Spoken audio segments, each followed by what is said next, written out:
اتنا بڑا کمٹمنٹ، اتنا بڑا وعدہ، ہم 5 ٹائم کی نماز میں اگر سنتوں کو سائڈ کر دو، اگر وتر کی نماز کو سائڈ کر دو، صرف فرض نمازوں کی بات کرو تو فجر سے لے کر کے عشاء تک 17 بار ہم یہ کمٹمنٹ کرتے ہیں، ایاک نعبد، اے اللہ ہمارا معبود تو ہے، ہمارا مشکل کشا تو ہے، ہمارا سہارا تو ہے، ہماری بیڑی بنانے والا تو ہے، ہمارے حالات کو بدلنے والا تو ہے، ہم بیمار ہو جائیں تو شفا دینے والا تو ہے، ہم دکھوں میں پڑ جائیں ہمارے دکھوں کو دور کرنے والا تو ہے، ایاک نعبد و ایاک نستعین، اے اللہ ہم تیری ہی عبادت کرتے ہیں، تجھ ہی سے مدد مانگتے ہیں۔ اس عقیدے کو اللہ کے نبی نے بچے بچے کو سکھایا۔ عبداللہ ابن عباس کو دیکھو، 8-10 سال کے بچے ہیں، وہ اللہ کے پیارے نبی کے ساتھ اونٹنی کے اوپر سوار ہیں۔ 8-10 سال کے بچے کو اللہ کے نبی توحید سکھاتے ہیں، وہ سیمانچل کے مسلمان ہو، او میرے شیر سابادی بھائیو، آپ نے اپنے بچوں کو توحید کب سکھائی تھی، کب سمجھائی تھی، کب بیٹھ کر کے اس کو اللہ کے بارے میں بتایا تھا؟ ذرا غور کرو۔ اللہ کے نبی اپنے چچا کے بیٹے سے کہہ رہے ہیں، ابن عباس سے کہہ رہے ہیں، اِذَا سَأَلْتَ فَاسْأَلِ اللَّهَ وَإِذَا اسْتَعَنْتَ فَاسْتَعِنْ بِاللَّهِ۔ اے میرے بچے، جب بھی تو سوال کرنا، جب بھی تو مدد مانگنا، اللہ سے مدد مانگنا، اللہ کے سوا کسی اور کے آگے ہاتھ مت پھیلانا۔ اس کے بعد اللہ کے نبی فرماتے ہیں کہ اے میرے بچے، احفظ اللہ تجدہ تجاہک، تو اللہ تعالیٰ کے قانون کی حفاظت کر، اللہ کے قانون کا خیال کر، اللہ کے حلال اور حرام کا خیال کر، اللہ تعالیٰ تیری حفاظت کرے گا۔ احفظ اللہ تجدہ تجاہک، اے میرے بچے تو اللہ کو یاد رکھ، اللہ ہمیشہ تیری مدد کے لیے تیرے سامنے ہوگا۔ ابھی ہمارے شیخ صاحب بولے تو ہندوستان کے حالات بڑے نازک ہیں، حالات ہمارے حق میں کب اچھے تھے میرے بھائی؟ حالات تو بدر میں بھی نازک تھے، 313 کے مقابلے میں 1000 کا لشکر۔ حالات تو احد میں بھی نازک تھے، حالات تو خندق میں بھی نازک تھے، حالات تو جنگ حنین میں بھی نازک تھے۔ آپ جب اپنے آپ کو مسلمان کہتے ہیں تو آپ کو یہ مان کے چلنا چاہیے کہ آپ کانٹوں کے راستے پہ چل رہے ہیں، آپ کوئی پھولوں کی سیج پہ نہیں چل رہے ہیں۔ چنی گویم مسلمانم بلرزم کہ دانت مشکلات لا الہ۔ جب میں کہتا ہوں کہ میں مسلمان ہوں، میں کانپ جاتا ہوں، کیونکہ میں جانتا ہوں لا الہ الا اللہ کہنا آسان کام نہیں ہے، اس کے راستے میں بڑی دشواریاں ہیں، بڑے بریکرز ہیں، بڑی رکاوٹ ہیں۔ الف لام میم احسب الناس ان یترکوا ان یقولوا آمنا وهم لا یفتنون۔ اے لوگوں، کیا تم نے یہ سمجھ کے رکھا ہے کہ تم ایمان لے آئے، تم نے کلمہ پڑھ لیا، اب تم کو آزمایا نہیں جائے گا، تم کو چھوڑ دیا جائے گا؟ ایسا ہونے والا نہیں ہے۔ وَلَقَدْ فَتَنَّ الَّذِينَ مِن قَبْلِهِمْ فَلَيَعْلَمَنَّ اللَّهُ الَّذِينَ صَدَقُوا وَلَيَعْلَمَنَّ الْكَاذِبِينَ۔ ہر دور میں ہم نے ایمان والوں کو آزمایا ہے، ہم نے سچوں کو جھوٹوں سے الگ کیا ہے، ہم نے کھرے کو کھوٹے سے الگ کیا ہے۔ ہندوستان کے موجودہ حالات یہ فلٹر کا کام کریں گے، یہ کھرے اور کھوٹے کو الگ کریں گے، یہ حالات بتائیں گے کون اپنے ایمان میں مضبوط ہے اور کون حالات کے تحت سمجھوتا کرے۔ آپ ایمان چھوڑ دیجیے، ساری دشمنیاں آپ سے ختم ہو جائیں۔ آپ اسلام چھوڑ دیجیے، لوگ آپ کو گلے لگانے کو تیار ہیں۔ آپ کی مسلمان لڑکیوں کو پھنسانے کے لیے، ان کو اسلام سے دور کرنے کے لیے باقاعدہ پیکج دیے جا رہے ہیں کہ اتنی مسلمان لڑکیوں کو پھنساؤ، اتنا پیسہ دیں گے، سرکاری نوکری دیں گے، یہ دیں گے، وہ دیں گے، پیکج دیے جا رہے ہیں۔ کہ یہ کام آسان نہیں ہے میری طرح سے۔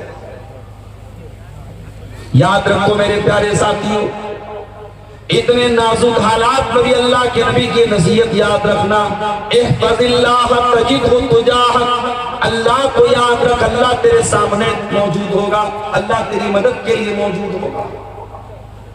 جتنے بھی نازک حالات آ جائیں، کیا اللہ کے نبی کے اوپر غار ثور میں جو حالات آئے تھے کیا وہ نازک حالات نہیں تھے؟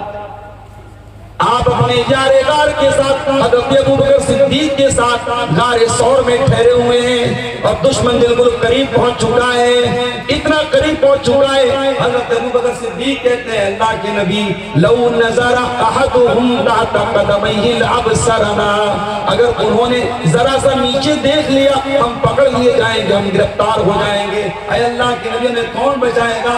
آپ نے بڑے اطمینان سے جواب دیا اے ابوبکر لا تحزن ان اللہ معنا، اے ابوبکر ڈرو نہیں، اے ابوبکر گھبراؤ نہیں، اللہ ہمارے ساتھ ہے، اللہ ہمارے ساتھ ہے، ہم اللہ کے دین کے لیے نکلے، اللہ کے کام کے لیے نکلے، اللہ ضرور ہماری مدد کرے گا۔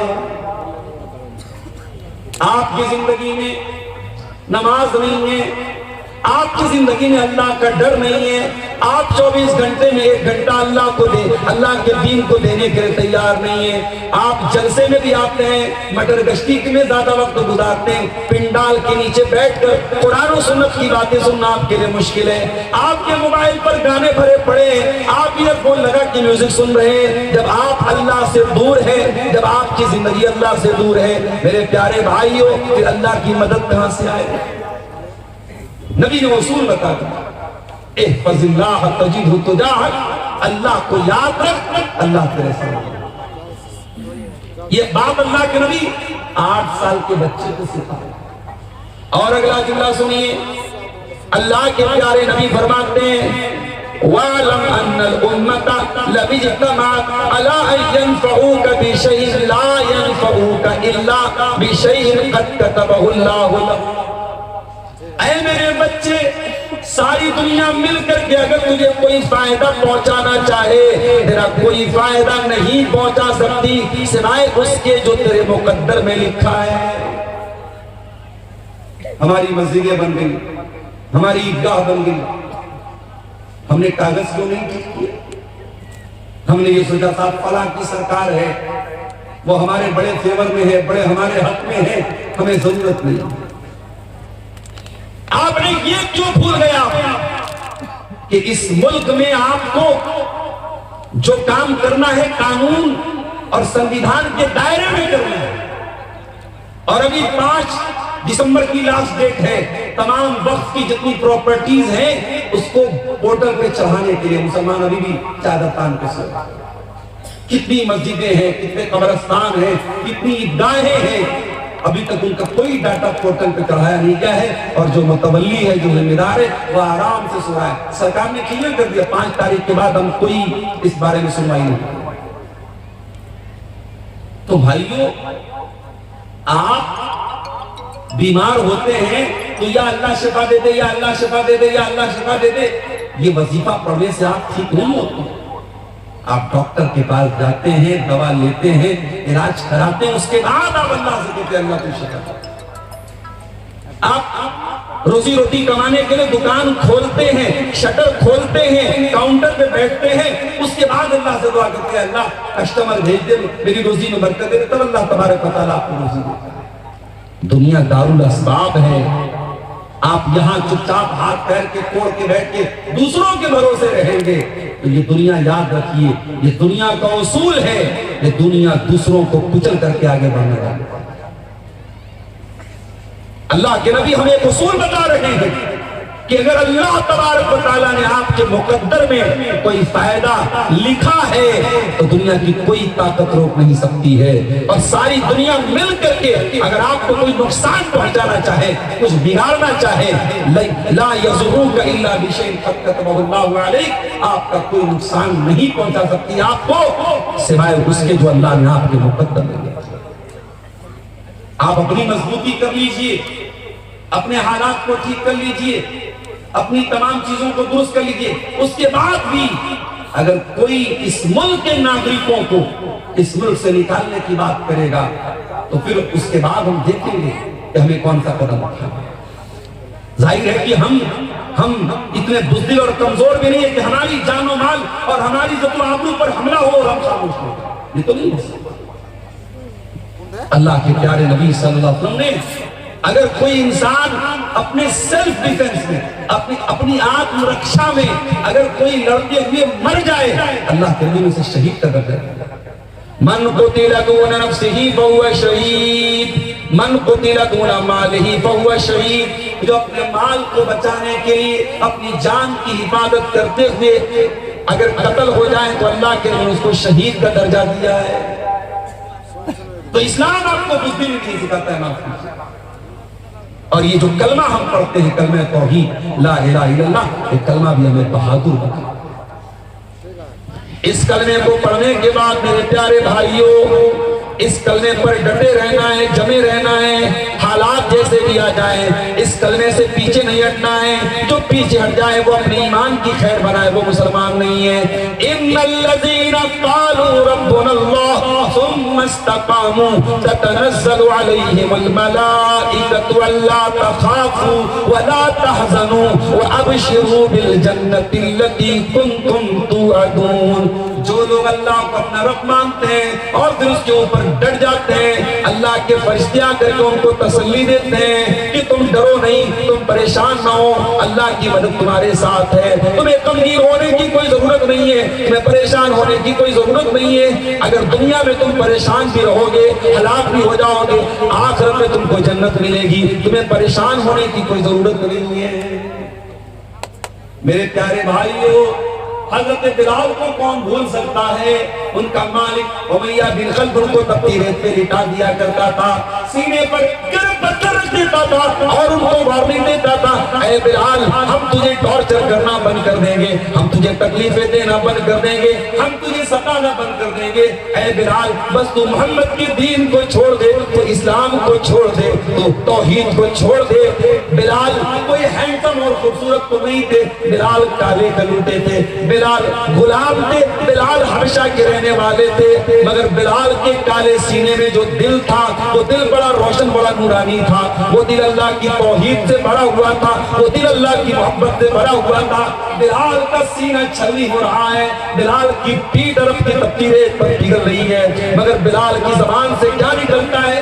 بلال کہتے احد احد، میرا اللہ ایک ہے، میرا رب ایک ہے، میرا معبود ایک ہے، اس ایک اللہ کی توحید کے ساتھ میں کوئی سمجھوتا کرنے کو تیار نہیں۔ حضرت خبیب بن عدی کو دیکھو، سولی پہ چڑھایا جا رہا ہے، سولی پہ چڑھانے کے پہلے خبیب سے کہا گیا ہے خبیب کیا تیری کوئی آخری خواہش ہے تو تو پوری کر لے۔ خبیب نے کہا میں 2 رکعت نماز پڑھنا چاہتا ہوں، کم پڑھ لے۔ خبیب نے وضو بنایا، 2 رکعت نماز پڑھی اور بہت ہلکی نماز پڑھی اور سلام پھیرنے کے بعد کہا اے مکہ کے کافروں، اگر مجھے اس بات کا ڈر نہ ہوتا کہ کہیں تم یہ نہ سمجھو کہ میں موت کے ڈر سے نماز کو لمبا کر رہا ہوں، میں تھوڑی اور لمبی نماز پڑھتا۔ اس کے بعد خبیب کو سولی پہ چڑھانے کی تیاری ہو گئی، خبیب کی جان لینے کی تیاری ہو گئی۔ سولی پہ چڑھانے کے پہلے خبیب کو ایک موقع دیا گیا، اے خبیب کیا تو یہ کہنے کو تیار ہے، کیا تو یہ ماننے کو تیار ہے، کیا تو اپنی زبان سے یہ جملہ بولنے کو تیار ہے کہ میری جگہ آج محمد رسول اللہ کو سولی پہ چڑھا دیا جائے؟ اے خبیب اگر تو اتنا بول دے ہم تجھے چھوڑ دیں گے، ہم تجھے معاف کر دیں گے، ہم تجھے جیون دان دے دیں گے۔ اے خبیب تیرے سینے میں رسول کی کیسی محبت تھی، تیرے سینے میں ایمان کی کیسی محبت تھی۔ خبیب نے کہا ہے مکہ کے کافروں، تم میری جگہ میرے نبی کو سولی پہ چڑھانے کی بات کر رہے ہو، ارے میں تو یہ بھی گوارا نہ کروں گا کہ میرے نبی کے پاؤں میں کانٹا بھی چبھویا جائے اور خبیب کی جان کو بخش دیا جائے، خبیب کو معاف کر دیا جائے، خبیب کو چھوڑ دیا جائے، خبیب کو اس پر بھی گوارا، یہ خبیب کو تو یہ بھی گوارا نہیں۔ یہ توحید کی برکت کی وجہ سے توحید انسان کو ہمتی بناتا ہے۔ حضرت سمیہ کو دیکھو، ہے تو وہ ایک عورت، دنیا والے کہتے ہیں عورت بڑی کمزور ہوتی ہے، عورت بڑی جذباتی ہوتی ہے، عورت بڑی نازک ہوتی ہے۔ میں کہتا ہوں اگر عورت ایمان والی بن جائے، توحید والی بن جائے، اسلام والی بن جائے، یہ پہاڑوں سے زیادہ مضبوط بن سکتی ہے۔ سمیہ بوڑھی ہو چکی ہیں، جوان بیٹا ان کا عمار ہے اور ان کے شوہر یاسر ہے۔ باپ شوہر کے سامنے بیوی اور ماں کے سامنے بیٹے کو یہ دھمکی دی جا رہی ہے. ابو جہل یہ دھمکی دیتا ہے اے سمیہ بنت خیاط اگر تو نے اسلام نہ چھوڑا, اگر تو نے محمد کا دین نہ چھوڑا, اے سمیہ ہم تیرے بدن کے کپڑے اتار دیں گے, ہم تجھے نادر ساتھ ننگا کر دیں گے, ہم تجھے سر سے پیر تک ننگا کر دیں گے, نروست کر دیں گے, تیرے بدن کے کپڑے اتار دیں گے. سمیہ بنت خیاط اسلام چھوڑنے کو تیار نہیں, توحید سے سمجھوتا کرنے کو تیار نہیں, محمد کا دین چھوڑنے کو تیار نہیں. بالآخر ابو جہل نے سمیہ کو ننگا کر دیا, جوان بیٹے کے سامنے اس کی ماں کو برہنہ کر دیا اور بڑی بے دردی سے برچھی مار کے حضرت سمیہ کو شہید کر دیا. اسلام کی راہ میں پہلا خون بہانے والی اگر کوئی عورت ہے وہ سمیہ بنت خیاط ہے. میرے پیارے بھائیوں, ایک عورت ہونے کے باوجود سمیہ نے جان تو دے دی مگر ایمان سے سمجھوتا نہ کیا. سمیہ نے قیامت تک آنے والے مسلمانوں کو یہ میسج دیا اور توحید پہ چلنے والوں حالات سے گھبرا نہ جانا, حالات سے پریشان نہ ہو جانا. اگر تم توحید والے ہو تو اپنے کلیجے کو مضبوط کر لینا. توحید آپ کو مضبوط کرنا. توحید کا ماننے والا ایک اللہ کو مانتا ہے. ایسا نہیں ہے نومبر میں اس کا معبود کوئی اور ہے, دسمبر میں کوئی اور ہے, جنوری میں کوئی اور ہے, فروری میں کوئی اور ہے, گرمی کا دیوتا کوئی اور ہے, جاڑے کا دیوتا کوئی اور ہے, دولت کوئی اور دے رہا ہے, طاقت کوئی اور دے رہا ہے. ایسا نہیں. اسے دولت اگر مانگنی ہو اللہ سے مانگنا, اسے شفا مانگنی ہو اللہ سے مانگنا. حضرت یوسف علیہ السلام کو دیکھو, یوسف کہاں پہنچ گئے؟ جیل میں پہنچ گئے. جبکہ حضرت یوسف نبی تھے, باپ بھی نبی تھے, وہ بھی نبی تھے, بہت خوبصورت تھے حضرت یوسف علیہ السلام. لیکن حالات دیکھو میرے بھائیوں, بے قصور ہونے کے باوجود, بے گناہ ہونے کے باوجود یوسف علیہ السلام جیل کی کال کوٹری میں پہنچ گئے. اور یہ مت سمجھنا کہ جیل میں جب وہ پہنچ گئے تو اس کو مصیبت سمجھ رہے تھے. وہ خود اللہ سے دعا مانگ رہے تھے, اللہ مجھ کو جیل میں پہنچا. کیوں دعا مانگ رہے تھے؟ آؤں ان کی دعا پڑھ کے سنا دیتا ہوں. کتنی پیاری دعا کرتے حضرت یوسف علیہ السلام. کہتے رب السجن احب الی مما یدعوننی الی. اے اللہ یہ عورتیں, یہ مصر کی عورتیں مجھ سے غلط کام کروانا چاہتی ہیں. اے اللہ یہ عزیز مصر کی بیوی مجھ سے زنا کروانا چاہتی ہے. اے اللہ یہ مجھ سے غلط کام کروانا چاہتے ہیں. اے اللہ رب السجن احب الی مما یدعوننی الی. اے اللہ یہ عورتیں مجھ سے جو کام کروانا چاہتی ہیں اس سے بہتر تو یہ ہے اے اللہ مجھے تو جیل کی کال کوٹری میں ڈال دے. وَإِلَّا تَصْرِفْ عَنِّي كَيْدَهُنَّ أَصْبُ إِلَيْهِنَّ وَأَكُنْ مِنَ الْجَاهِلِينَ. اور اے اللہ اگر تو نے ان کی چال کو ناکام نہیں کیا, اگر تو نے ان عورتوں کی چال کو نہیں پھیرا, اے اللہ میں جھک جاؤں گا ان کی طرف, میں مائل ہو جاؤں گا ان کی طرف, اور میں بھی جاہلوں میں سے ہو جاؤں گا. کیونکہ عورت کی چال سے بچنا بڑا مشکل کام ہے, عورت کے فریب سے بچنا بہت مشکل کام ہے.